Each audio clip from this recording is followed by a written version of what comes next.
Hello guys, welcome back to my channel. আশা করছি সকলেই খুব ভালো আছো আর আমরাও খুব ভালো আছি। তো চলো আজকে আরও একটা নতুন ব্লগ তোমাদের সাথে শেয়ার করছি। তো দেখো এখানে আমি রেডি হয়ে গেছি আর আমরা যাচ্ছি হচ্ছে একটা নেমন্তন্ন বাড়িতে। আর আমার ছেলেকে দেখো, ও হচ্ছে টু মাচ এক্সাইটেড। ও ঘুরতে যাওয়ার নাম শুনলেই ব্যাস খুব এক্সাইটেড হয়ে থাকে। আর দেখো এই যে পুচকি সোনাটার এরই ছিল অন্নপ্রাশন। আর আজকের ব্লগে তোমাদেরকে দেখিয়ে দেবো যে আমরা একই সাথে ইডেনে খেলাও দেখতে গিয়েছিলাম। তো দেখো অনুষ্ঠান বাড়িতে এসেই তারপর পুচকিটাকে গিফট দিয়ে তারপর চলে এলাম খাওয়ার জায়গায়। তো দেখো আমরা চারজন মিলে বসে পড়েছি। তো আমাদের ফ্যামিলি থেকে আমরা এই চারজনই এসেছিলাম, আমার যা আর আমার হাজব্যান্ড আর আমি আমার ছেলে। তো দেখো আমরা খেতে বসে পড়েছি। তো খাবার দিয়ে দিয়েছে এখানে ডাল, আলু ভাজা, তারপর পটল চিংড়ি, ছানার কোপ্তা কারি, তারপর ভেটকি পাতুরি। তো এইসবই করেছিল, তারপর দই মিষ্টি চাটনি পাঁপড়। তো চলো তারপর খেয়ে দিয়ে চলে এলাম বাড়িতে। তো চলো চলে এসেছি বাড়িতে, এবার যাবো আর একটা জায়গায়। তো কোথায় যাবো দেখতে থাকবো। দেখো আর খেয়ে দিয়ে যেই বাড়িতে এসেছি তো জামা ছেড়ে তারপরে যেরকম মেকআপ করা ছিল তো সেরকমভাবেই বেরিয়ে পড়েছি। তো দেখো আমার বর খুব বিরক্ত হয়ে গেছিলো, কারণ আমি আবার ড্রেস চেঞ্জ করলাম। তো তবে বলো শাড়ি পরে কি খেলা দেখতে যাওয়া যায়? আর তারপর আমরা চলে এলাম মেট্রোয় করে এসপ্ল্যানেড। আর দেখো প্রচুর রোদ, আর যেহেতু খেলা 3:30টার সময় ছিল।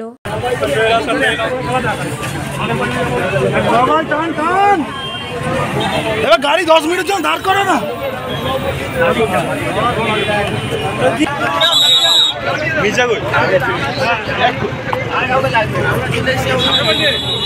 আর খেলা ছিল ব্যাঙ্গালোরের সাথে কেকেআরে। তো দেখো আমরা যেহেতু কেকেআরের সাপোর্টার হয়ে যাচ্ছি, তো দেখো আমার ছেলের মাথায় কেকেআরের টুপি। আর অনেকেই আছে যারা ব্যাঙ্গালোরের সাপোর্টার। তবে হ্যাঁ, বিরাট কোহলিকে দেখার খুব ইচ্ছে ছিল। তো সেই জন্য আমার এই ম্যাচটা দেখতে যাওয়ার খুব ইচ্ছে ছিল, তো ওই জন্যই এলাম। আর আমাদের গেট নাম্বার ছিল 8। তো আমরা দেখো 8 নম্বর গেট থেকে ঢুকে পড়লাম। তো খেলা যখন আমরা ঢুকছি তখন প্রায় খেলা শুরু হয়ে গেছিলো। তো 1 ওভার রানিং ছিল। তো দেখো তারপরেই আমরা ঢুকছি। তো যেহেতু অনেকটা রাস্তায় ভিড় গ্যাদারিং, তো ওই জন্যই একটু দেরি হয়ে গেছিলো। আর এমনিতেও আমাদের যেহেতু অনুষ্ঠান বাড়িতে গেছিলাম, তো সেই জন্যই আমাদের আসতে একটু লেট হয়ে গেছিলো। তবে কি আছে, খেলা দেখতে পেরেছি, মাঠে আসতে পেরেছি, এই যথেষ্ট। তো দেখো তোমাদেরকে আমি জুম করে পুরো মাঠটা দেখিয়ে দিচ্ছি। তো দেখো এখানে একজন অরেঞ্জ ক্যাপ পরে দৌড়ে আসছে, তো ওটাই ছিল বিরাট কোহলি। তো আমার বিরাট কোহলিকে দেখা সার্থক হয়েছে। তো দেখো একটুর জন্য ও বিরাট কোহলি আমাদের সাইডটায় এসেছিল। তো কিছুক্ষণ দাঁড়িয়ে ছিল, তো দেখে তারপর দেখো এই যে ছেলে এখানে খুব এনজয় করছিল। তো এখানে সবসময় গান 1 ওভার শেষ হচ্ছে তো গান এখানে সবসময় চলছিল। তো দেখো দেখো আমিও নাচছি। তো আমার তো একটা গান শুনে খুব নাচতে ইচ্ছা হচ্ছিলো, তো ওই জন্যই আমি নাচতে শুরু করে দিয়েছি। তো যাই হোক, আমি পাগলের মতো নেচে চলেছি আর খেলা দেখছি। তো কেউ দেখো নাচছে না, আমি একাই নেচে চলেছি। তোমরা হয়তো ভাবে পাগল,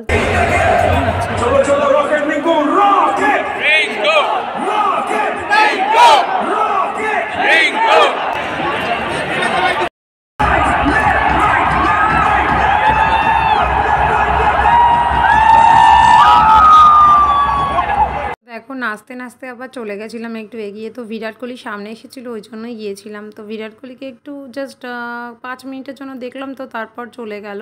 তো যাই হোক, দেখতে পেরেছি এই ধন্য।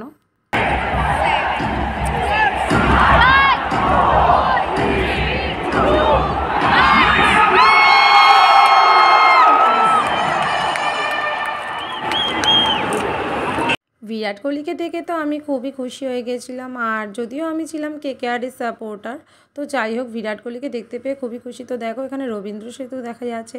আর জানো তো প্রচুর গরম ছিল সেই দিন, কিন্তু এত হাওয়া ছাড়ছিল তো গরম ফিলই হচ্ছিল না। আর দেখো এখন সবাই টেনশন করছে। তো কেকেআর প্রায় ম্যাচটা হারছিল, তো ব্যাঙ্গালোরের কাছে ম্যাচটা হেরেই যাচ্ছিলো বলতে গেলে। তো 1 রানের জন্য জিতে গেছিলো কেকেআর। তো যাই হোক আমরা ম্যাচটা জিতেই ফিরেছিলাম।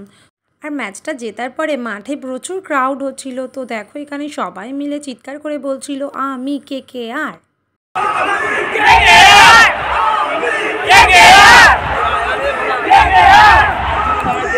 আর তোমাদেরকে তো বলাই হয়নি, আমি এর আগে কোনোদিনই ইডেনের মাঠে খেলা দেখতে আসিনি। তো আমার এটা ফার্স্ট টাইম ছিল।